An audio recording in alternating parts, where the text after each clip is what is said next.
পেহেলগাম হামলা দিয়ে শুরু হওয়া ভারত পাকিস্তান অস্থিরতা এখন রূপ নিয়েছে ভয়াবহ সংঘাতে। একই দিনে এর প্রভাব পড়েছে দুদেশের সবচেয়ে বড় ক্রিকেট লিগে। তবে এবার আইপিএল এর আগে সমাধানের পথ খুঁজে নিয়েছে পিএসএল।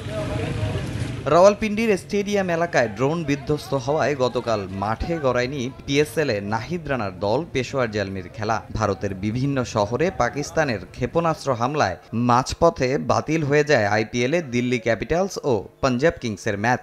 এমন অবস্থায় বাকি ম্যাচগুলো নিয়ে দুই ক্রিকেট বোর্ডই আছে দুশ্চিন্তায়। তবে সমাধান হিসেবে বিসিসিআইয়ের পছন্দের জায়গা এবার দখল করেছে পিসিবি।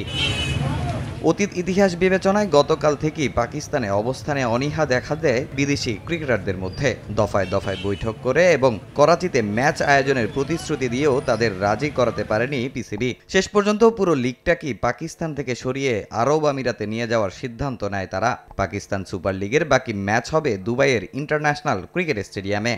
স্পষ্ট বোঝা যাচ্ছে আমাদের চলমান পাকিস্তান সুপার লিগ বিঘ্নিত করার উদ্দেশ্যে ভারত রাওয়ালপিন্ডি স্টেডিয়াম প্রাঙ্গণে দায়িত্ব জ্ঞানহীন এ হামলা চালিয়েছে। এ অবস্থায় ক্রিকেটারদের নিরাপত্তার কথা বিবেচনায় পিসিবি বাকি ম্যাচগুলো দুবাইয়ে স্থানান্তর করার সিদ্ধান্ত নিয়েছে।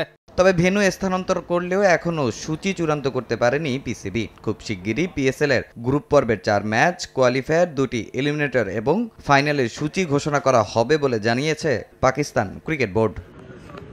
তামিম হোসেন, সময় সংবাদ।